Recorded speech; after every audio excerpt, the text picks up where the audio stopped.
She was 16, a family's only daughter, a high school cheerleader. Heather was not afraid of anything. She'd try it all. Then she was brutally murdered.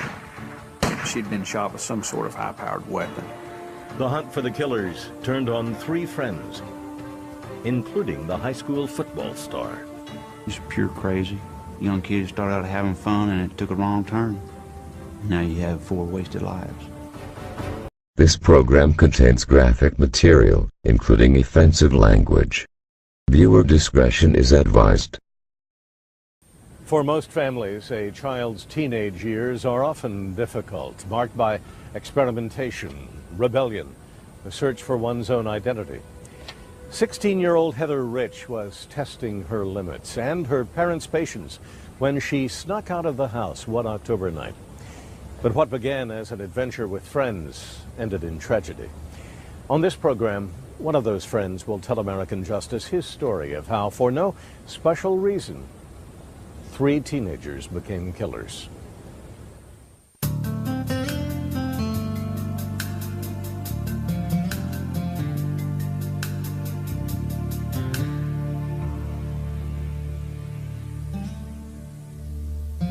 In a remote region of southern Oklahoma, just across the Red River from Texas, sits the quiet town of Waurika.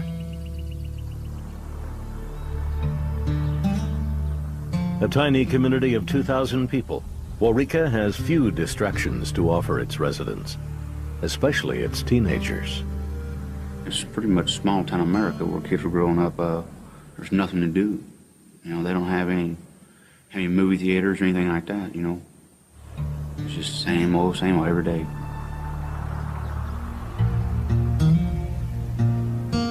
In the fall of 1996, 402 North Ash Street was home to the Rich family, Gail, Dwayne, and their 4 children. The second youngest was 16-year-old Heather, a sophomore and cheerleader at Waurika High School. She was just a typical young girl, but there was something always special about her. She could enter a room and all eyes would turn to her. There I am with my towel on. She was fun to be around, you know. She's always laughing, cutting up, doing whatever. She always wanted to do something wild, or just, really she just wanted to do something different. Heather was not afraid of anything. She'd try it all. On the evening of October 2nd, 1996, in a scene familiar to many families, mother and daughter got into an argument over a $300 telephone bill. I was ready for a fight here. Okay, Heather, how are you going to pay this bill? Well, she's looking at me in all this innocence, and I was so frustrated. I told her that night that all she did was cost me money. And I never said anything like that to Heather. The argument had not yet ended when Heather went to say goodnight to her parents. She came into the bedroom, told her daddy she loved him, and he told her he loved her too. And then she made a big production of walking past me to make sure I understood. She didn't say that to me. She was upset with me. And she went to her room, and that was the last I saw my daughter. The next morning, October 3rd, Gail found her daughter's bedroom empty. She and her husband went to the Jefferson County Sheriff's Department in Waurika to report their daughter missing. When Gail explained the fight over the phone bill, police told them not to panic. Heather was probably angry and would turn up soon. Gail wasn't so sure. I knew my daughter. She wouldn't have done that. Heather would handle her problems in a different way, not run away from them. Frustrated with the police, Gail and her husband immediately began their own search of the town. Gail started contacting Heather's friends, one of whom was Randy Wood, a 17-year-old senior and captain of the Waurika Eagles football team. Her daughter had dated Randy briefly a few weeks earlier, and they had remained friends. Their dating, or what the kids call going together, consisted of talking on the telephone for hours at a time, seeing each other at school, and him coming over to the house and watching TV with her. Now Gail phoned Randy to see if he knew where Heather was. I told her I didn't know anything.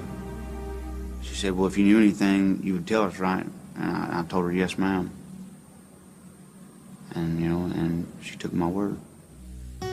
But Gail says she didn't believe Randy and felt that he was hiding something. He sounded like a robot. There was no emotion in his voice. And when he would repeat his story to me about where he had been and what he had been doing, who he had been with, it was word for word each time. It's too perfect. Worried she wasn't getting the full story, Gail went to talk to another friend of Heather's, Josh Bagwell, also a 17-year-old senior at Waurika High School. In the well-to-do section of Waurika at the Bagwell home, Gail was met by Josh's grandmother, who had been cleaning a trailer in back of the property. She told Gail that Josh wasn't available. She said he needed a time to party the night before, and so she was going to let him sleep that morning, and she wouldn't let me talk to him. So I left, but did notice that she was cleaning the trailer from a party that the kids had had, and I made note of that. With still no sign of Heather, Gail was growing increasingly worried. Hours became days, and local and state police joined the search, without success.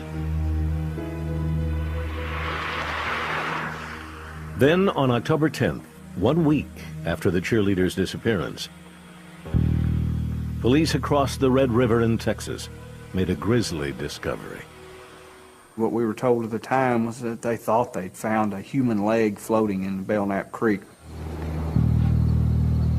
From the bridge overlooking the creek, Texas authorities spied a body half submerged in the murky water below. Evidence visible on the bridge clearly indicated foul play. You'd definitely tell there had been a murder there. You could tell by the patterning of the blood, and it was apparent that someone had covered it up with dirt and tried to conceal it. Police struggled to pull the mutilated body from the creek. It looked like there were more than 5, 6. Ultimately, we learned that there had been 9 shotgun blasts to the body.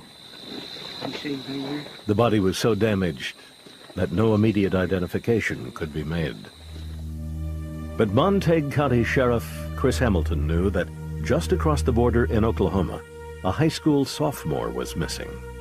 Heather was reported having braces. This female did. She reported having a ring, which this female did. What do you think, guys? Does that look anything like her? It's kind of hard to tell, I know. The braces sure does. That evening, Dwayne Rich, Heather's father, identified his daughter from the ring on her finger. Dwayne returned home to break the news to his wife.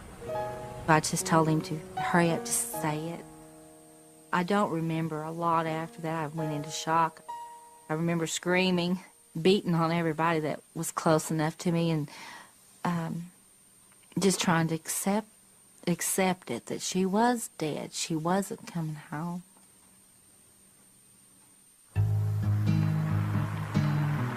The next day, news of Heather's death spread quickly through the town, reaching her friends at school. Football captain Randy Wood remembers that morning well. Somewhere around third hour, I was at the water fountain by the gym, and a friend of mine come up and said, well, they found Heather's body. And everything just stopped. My world stopped, my time stopped, everything just stopped. That day happened to coincide with Waurika High's annual homecoming game. Randy was named homecoming king in front of all his friends. It was supposed to be a special moment, but the festivities were the furthest thing from the young man's mind. I knew I wasn't supposed to be there. Some people would call it bittersweet, but I would call it bitter. The honor was there, but I wasn't, you know. I was on that bridge, you know, thinking about what had happened. Randy, it turned out, knew far more than he was telling about the murder. But to discover that secret and to arrive at the truth, investigators would have to untangle the stories of both the high school cheerleader and the football player.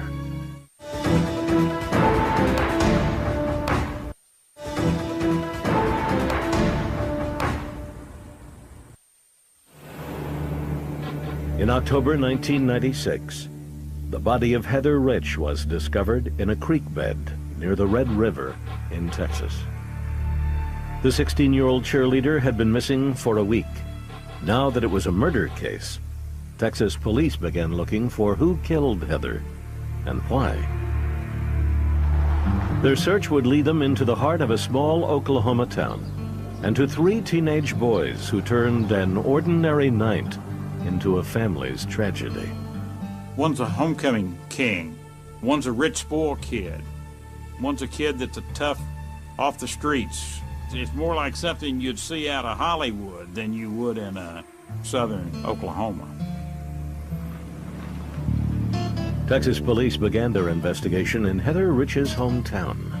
And the starting point obviously is going to be in Waurika, where Heather was last known to be on the night of October 2nd. They interviewed Heather's mother, Gail. She told them about her own search for her daughter and the early suspicions she had regarding 2 of Heather's friends, homecoming king Randy Wood and his friend, fellow senior Josh Bagwell. We were getting the vibes from these 2 particular boys that they knew something that they weren't telling us. At Waurika High School, investigators interviewed several students. Heather's best friend on the cheerleading squad also pointed police in the direction of Randy and Josh. She had heard that Heather had gone to a party the night she disappeared, and she named the people that were involved. She knew Josh Bagwell and Randy Wood very well. The 2 boys were well known around town. Josh Bagwell was considered to be the little rich kid in town, the one who always drove the nicest car. And he was sort of the rich, dark character in town. Randy Wood, on the other hand, came from poverty and lived in Waurika with his grandmother. But he had managed to find his niche. Randy Wood was the captain of the football team and a popular kid in the school. I think just his status as the football player and everything else made him that in the school district. Like many Waurika teenagers, both Randy and Josh passed their nights driving the back roads, drinking whiskey, and doing drugs. Cocaine, methamphetamines, marijuana, any number of things. At some point during the day, I would do one of all 3 of them or more than one. Sometimes I would do all 3. Heather Rich had also experimented with alcohol and drugs. Her family didn't know that she had been sneaking out late at night to meet up with Randy and his friends. She would say she would spend the night with somebody else and come downtown. Most people were scared to, I guess, to defy their parents, especially girls her age, and she really didn't care, you know. I guess she thought she was good enough where she wouldn't get caught. But Heather Rich did get caught. On September 27th, 1996, just 5 days before her disappearance, Heather and another cheerleader were found drinking on the sidelines of a football game and suspended from school for 3 days. Confronted by her parents, Heather revealed that she had experimented with drugs. She was crying, and she brought in a cigar box, and it was full of things to use to smoke marijuana with. We were concerned about the drinking and why she was rebelling in this way, doing the things that seemed out of character. I think she had just began to develop an experience on the fringe of that subculture, and I think that in time, Heather would have bounced off of that and gotten her business back in order, but she was not given that opportunity. But did high school seniors Josh Bagwell and Randy Wood have anything to do with her murder? Both told police they had spent the night of October 2nd together, playing dominoes and drinking in the trailer behind Josh's house. According to Randy, neither boy had seen Heather that night. He's rattling the story out, and there's no emotion, there's no having to think about it, it's automatic coming to him.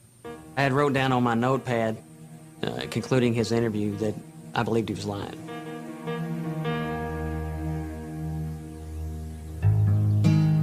Despite police suspicions that Randy and Josh were somehow involved in Heather's death, there were still too many pieces missing. But the police were beginning to fill them in. The autopsy results were in. They revealed two interesting details. The first was that Heather had been shot 9 times. We stood around and scratched our head and wondered why someone would shoot someone 9 times. We have police-type shotguns, and most of them hold 8.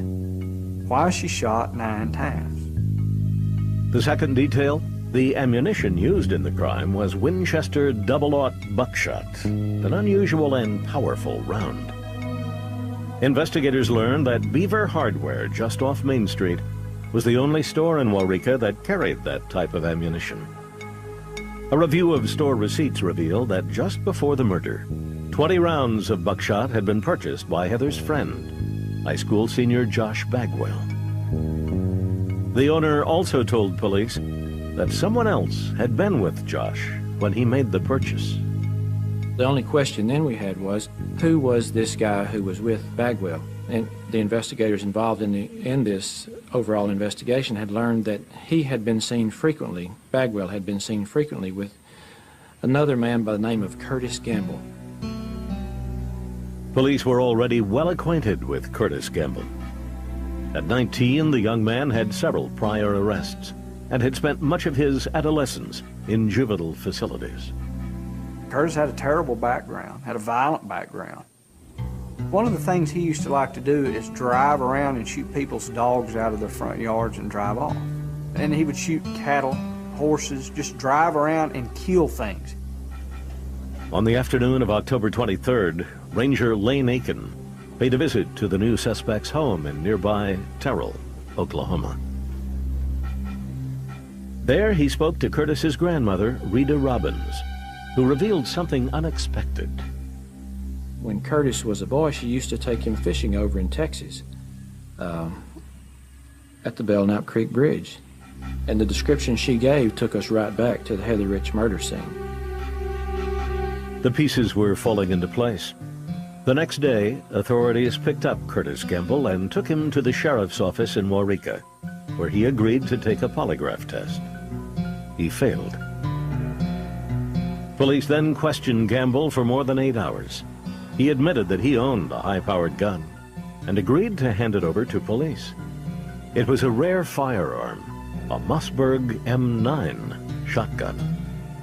We look and it's capable of firing 9 rounds, knowing that Heather had been shot 9 times. With evidence mounting against him, Curtis Gamble broke down and confessed, implicating himself, Randy Wood, and Josh Bagwell in the murder of Heather Rich. Curtis Gamble lays out the whole story, what had happened, in about a 2-page confession that I typed as he spoke. On the strength of Curtis's confession, 3 weeks after Heather Rich disappeared, police arrested Randy and Josh for her kidnap and murder. In custody, Josh refused to give police a statement, but Randy seemed willing to cooperate. At the sheriff's office, police confronted him with Curtis's confession. They said that everything was my idea, that I killed her, that I was the one calling shots, and that, he was just following my orders. But investigators were convinced that Randy wasn't the shooter, despite Curtis's accusations. Randy didn't add up. Randy still went to school. Randy played football. Randy wasn't, quote-unquote, what we would consider a killer at the time. Police believed that Randy would lead them to the truth about what happened on the bridge the night of October 2nd, and they pressured him to talk. Chris Hamilton told me, said, well, you know this means a death penalty, right? And I said, man, look here, if you want the truth, man, get a pen and paper and write it down, I'll tell you what happened. Randy Wood would go on to lay out for police his story of what happened the night Heather Rich was murdered. Up next, we'll hear that story from Wood himself.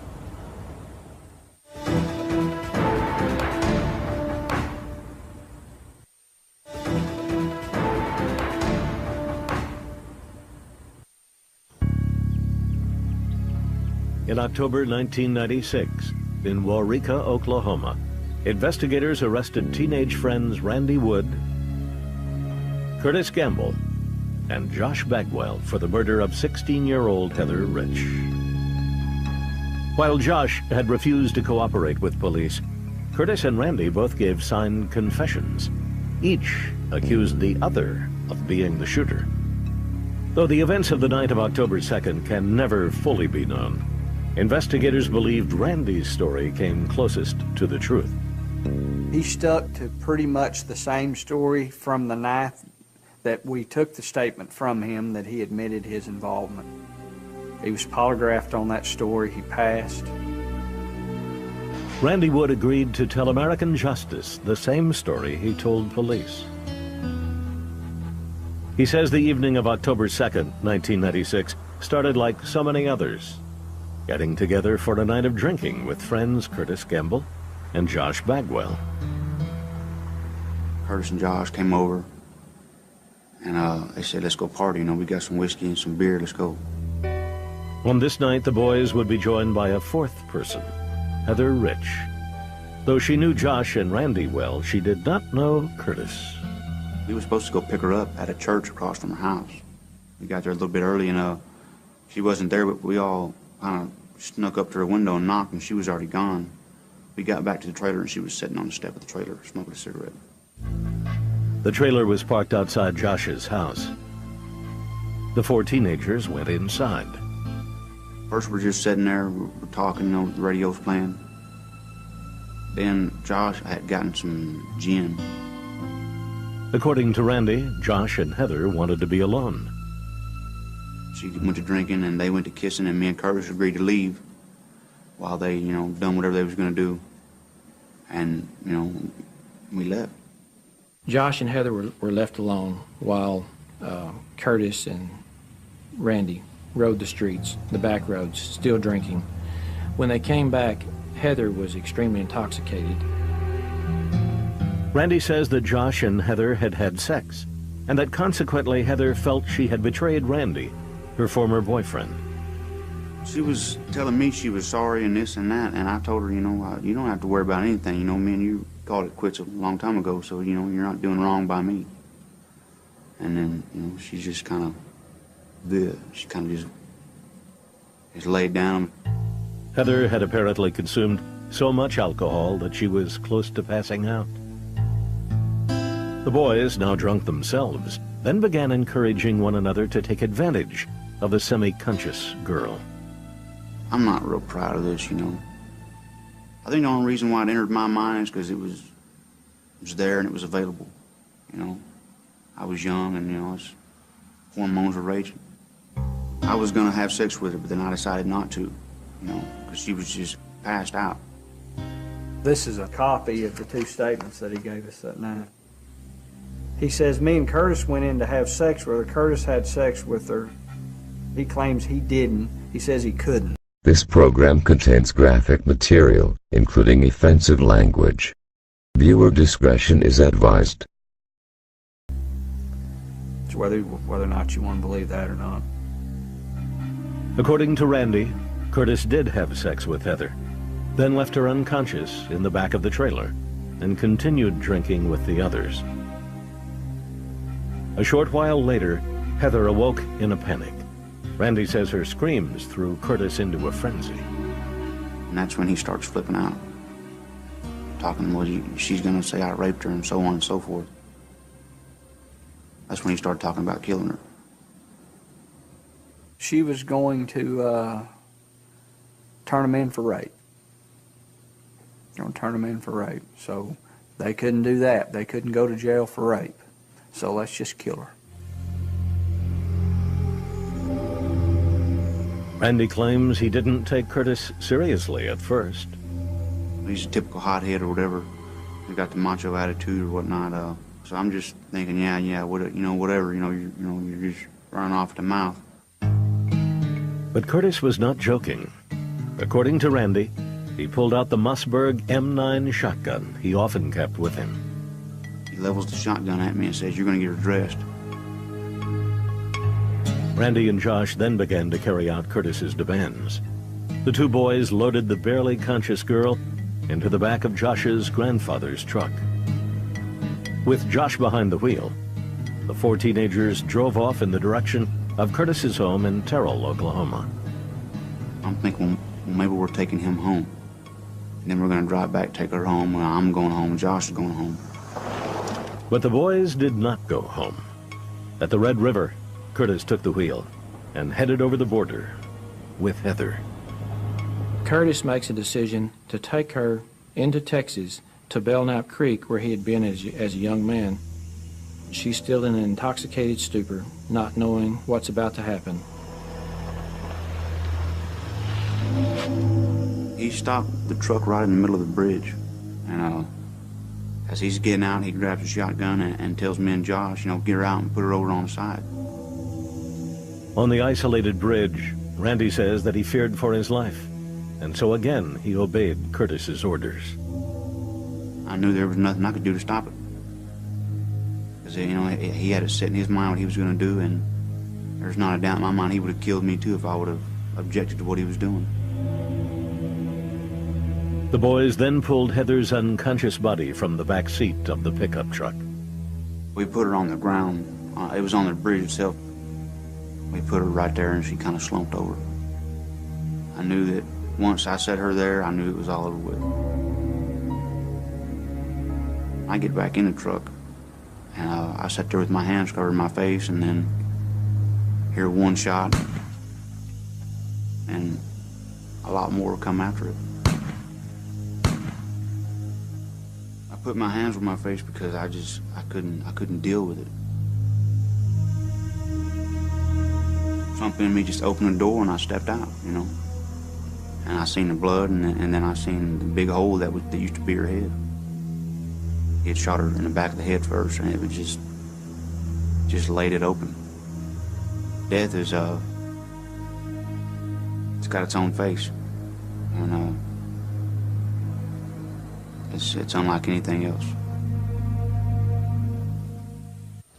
According to Randy Wood's story, after Heather was shot, they all helped throw her body into the river, then returned home. No one said anything to police until they were presented with a mountain of evidence against them. Having won confessions from Randy Wood and Curtis Gamble, authorities next turned their attention to the only one who refused to cooperate, Josh Bagwell.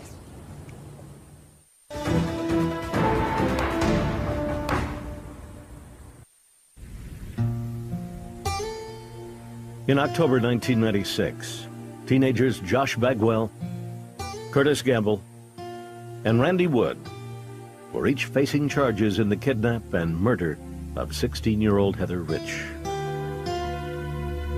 While the kidnapping had occurred in Oklahoma, the murder itself had taken place just across the border in Texas. It was here that the teenagers would stand trial. All would be tried as adults. Montague County District Attorney Tim Cole initially planned to pursue the death penalty for alleged triggerman Curtis Gamble and life sentences for the others. That was something that the family, Gail and Dwayne Rich and I, all agreed upon, that these three individuals all needed to be held responsible for this. But convicting all three young men would not be easy. The weakest of the three cases was the one against Josh Bagwell. Unlike his two friends, Josh had not confessed to any role in Heather's murder. We didn't have strong evidence as to what his participation level was at the scene, so we were going to have to depend upon what the other two participants told us. Like the police, Tim Cole had accepted Randy Wood's version of events. I made the decision very early after talking to Randy Wood that he might go along, he might help, but that I didn't think he was the type of person that would pull the trigger. In exchange for Randy's testimony, Cole offered him a life sentence with the possibility of parole in 30 years. Randy quickly accepted the deal. As for Curtis Gamble, the prosecutor believed he was the actual killer. The evidence seemed to point to him. But there was also something else. You could look into his eyes and you knew that something was wrong. You weren't sure what, but it just wasn't right. I've called him evil before. I think he's an evil young man. Still, to make the case against Josh Bagwell as strong as possible, the prosecution wanted to offer Gamble a deal as well. Before the offer was made, prosecutor Tim Cole sat down with Heather Rich's parents. He said, will we be willing to let him trade the death penalty in exchange for life imprisonment? Could we accept that? And we went home, we thought about it for 2 days, and we came back and we told him, yes, we could. It was more important to us to get Josh than it was to see Curtis be put to death. Curtis agreed to the deal. On October 15th, he pled guilty to the murder of Heather Rich and accepted a life sentence.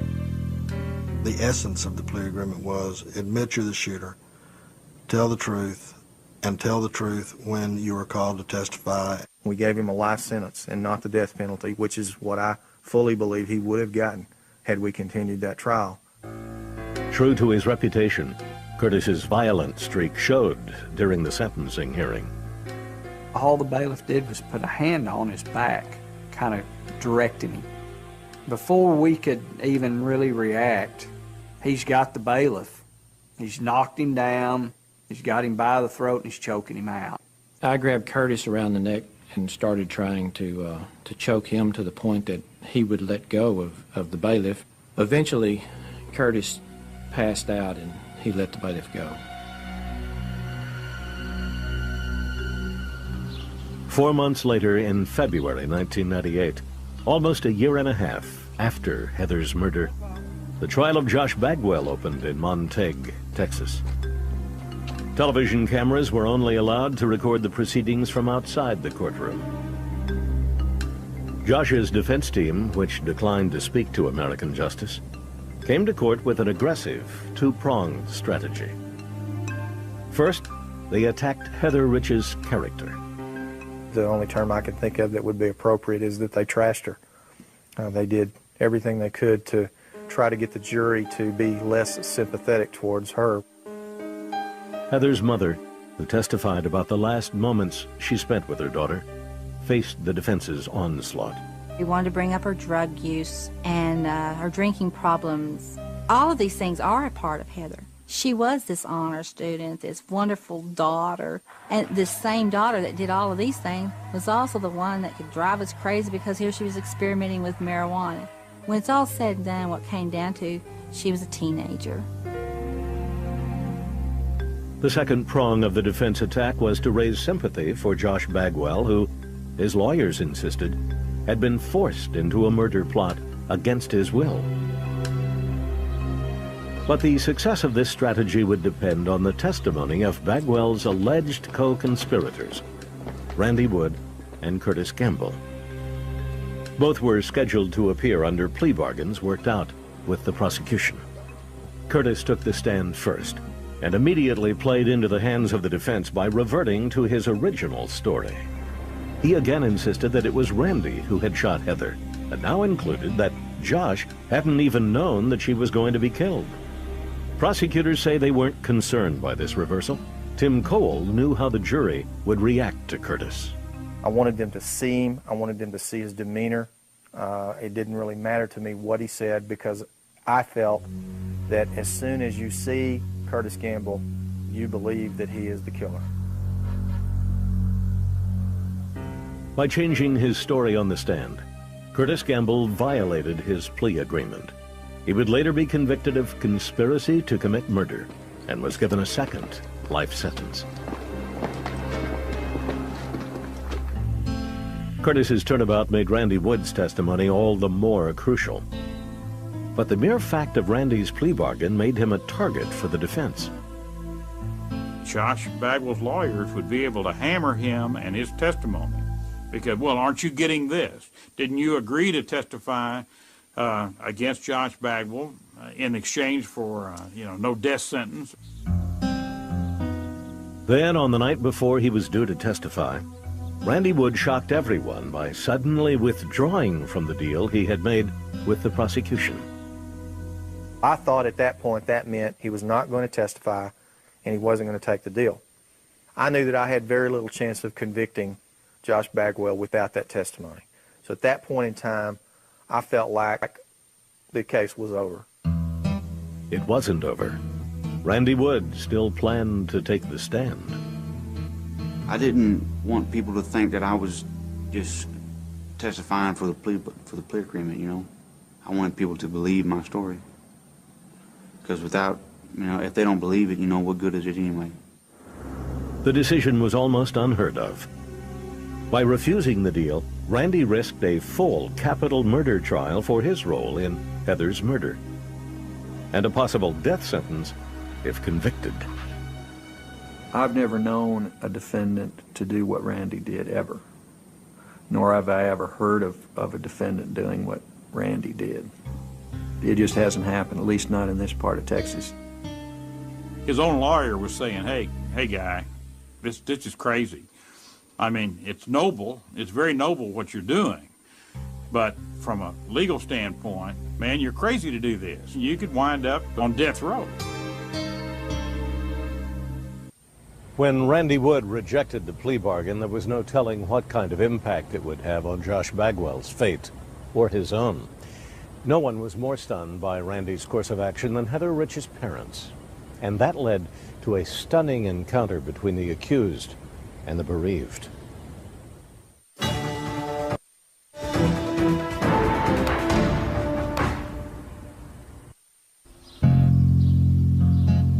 February 1998, Montague County, Texas, a turning point in the Heather Rich murder trial.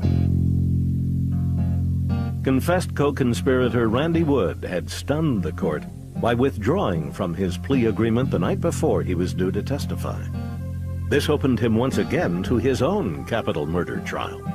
He was risking being subject to the death penalty again, because without the deal, then that means that I could have then come back and sought the death penalty against him. Yet Randy insisted this was the course he wanted to take. I owed it to everybody, including myself, but especially her family. I mean, because they would have always presumed that I was just saying what I said because of the plea agreement. Everybody would have presumed that.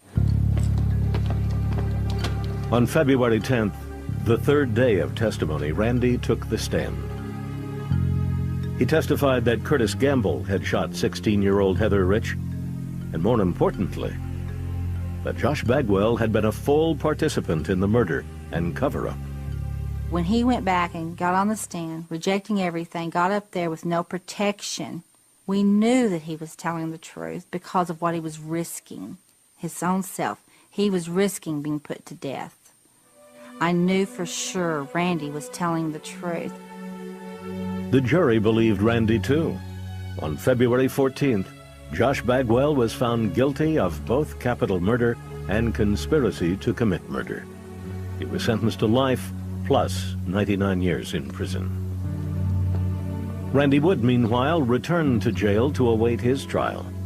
There he made an unusual request. He wanted to meet the parents of the girl he had helped murder a year and a half earlier. They agreed. The event was televised on ABC's Primetime Live in May 1998. About how sorry I am that all this happened. I know you. And I wish there was a way I could have changed it and done something different. I finally got to tell them, you know, how I felt, you know, that I was sorry for what happened, and they thanked me for the testimony I gave. I mean, that may have been the turning point even, because they believed you. The jury, I know, believed you. Yeah. You didn't have to do what you did. I did the right thing. You did.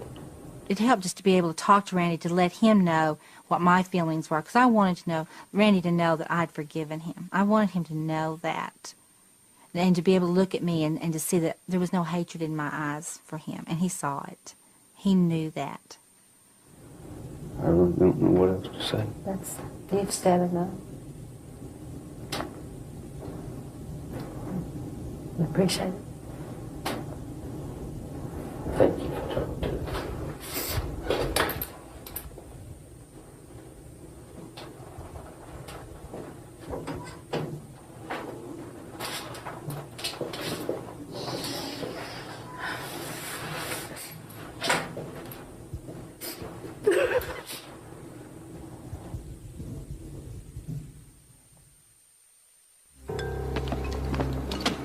In August 1998, 6 months after Josh Bagwell's trial, Randy Wood's own trial began.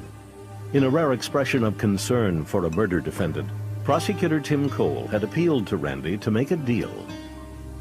Both I and his attorney tried to get him to plead guilty before that trial and to accept a deal that would have allowed the judge to sentence him to something less than life.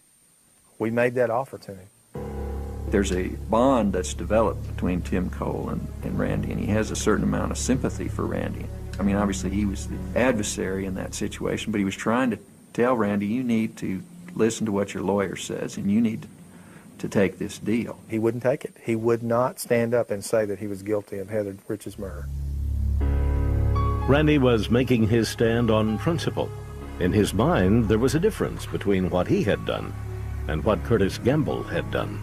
Murder is one thing, man, but being scared and being a young kid is something totally different, you know. I mean, I didn't pull a trigger. I didn't, you know, it wasn't my idea to kill her. I mean, I didn't do it, you know. To me, murder is a physical taking of somebody's life. I mean, I didn't do that. Texas law, however, does not distinguish between an individual who commits a murder and one who is merely a party to the crime. He helped to kidnap her. They crossed the state line. He's one of the ones that carried her and laid her on the bridge and set her up. You know, he was a part of that. So he'll be punished for the rest of his life. On August 27, 1998, after only a 3-day trial, Randy Wood was convicted of capital murder. His sentence was automatic, life in prison, with no possibility of parole for 40 years. I really don't feel good that Randy Wood will spend the rest of his life in prison. The problem was that he gave me no choice because he would not plead guilty to anything in her case. Randy will be in prison the rest of his life, but I don't feel like he should be, no. Curtis and Josh, I feel like they should both be dead. But Randy, I feel like should serve some time in prison. Yes, he should. He did something that was terribly wrong, but not to pay for it with the rest of his life, no. At the Texas prison he now calls home, Randy still holds on to the memory of his one-time friend, the girl he helped murder, Heather Rich. I think about her every day, you know. When I wake up, before I go to bed, she's always on my mind, you know. It haunts me. It's just ingrained in my memory because it's undoubtedly the most horrible thing I've ever seen. When we spoke to Randy, he said he didn't believe he would remain in prison until his 57th birthday, when he will first be eligible for parole. He holds out hope that he will be released early on appeal. In January 2002, in one final twist to this story, the other two individuals involved, Curtis Gamble and Josh Bagwell, carried out a daring nighttime escape from a Texas jail cell. This program contains graphic material, including offensive language. Viewer discretion is advised.